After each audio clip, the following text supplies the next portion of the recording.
இந்த பூலோகத்தில் நாம் வாழ்வதற்கு அருள் தேவை, பொருள் தேவை. மேலோகத்திற்கு அருள் மட்டும் இருந்தால் போதும். ஆனால் பூலோகத்தில் நாம் நல்லபடியாக வாழ வேண்டுமென்றால் அருளும் தேவை, பொருளும் தேவை.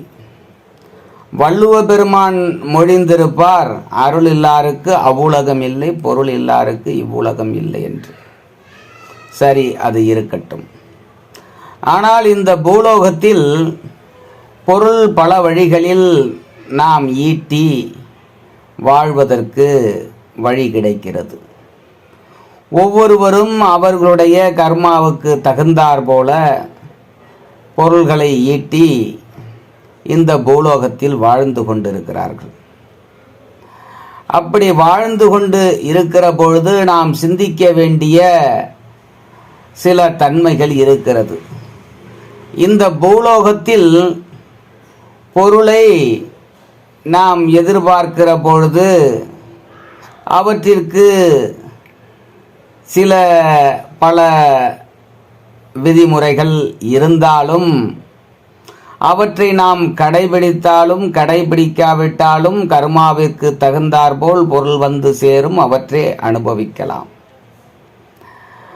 பொருள் இந்த பூலோகத்தில் உதவியும் செய்கிறது, உபத்திரியமும் செய்கிறது. அது வருகின்ற வழியை பொறுத்து அமைகிறது. ஆனால் நாம் இங்கு கூர்ந்து நோக்கத்தக்கது எது என்றால் அருள்.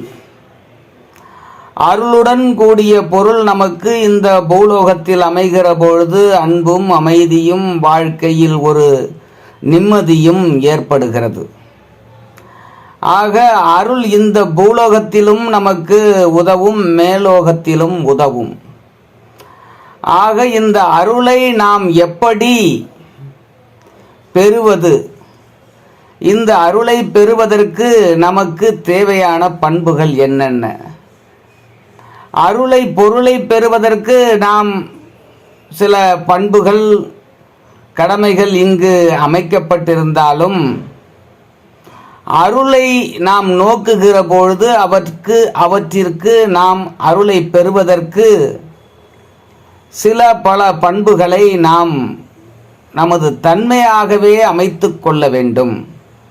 அதாவது அன்பு, கருணை, நேர்மை, ஜீவகாருண்யம், இப்படிப்பட்ட பண்புகள் நமக்குள் வளர்ந்து வளர்ந்து ஒளிர்கிற பொழுது அருள் தானாகவே வந்து நமக்கு எய்தும்.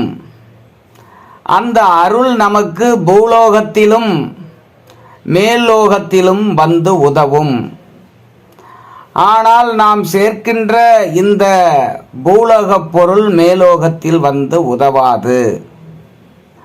அப்படி அந்த பொருள் மேலோகத்திலும் நமக்கு உதவ வேண்டுமென்றால் நாம் தான தர்மங்களை, அறங்களை செய்தால் அந்த பொருளெல்லாம் நமக்கு புண்ணியத்தை சேர்த்து மேல்லோகத்திலும் அது அருளாக வந்து உதவும்.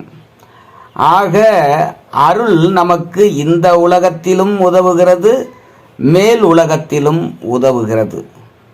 பொருள் உங்களுக்கு உதவியும் செய்யும், உபத்திரியமும் செய்யும். ஆனால் அருள் என்றுமே உங்களுக்கு நன்மை மட்டுமே செய்யும். இகத்திலும், இந்த பூலோகத்திலும் நன்மை செய்யும், மேலோகத்திலும் நன்மை செய்யும்.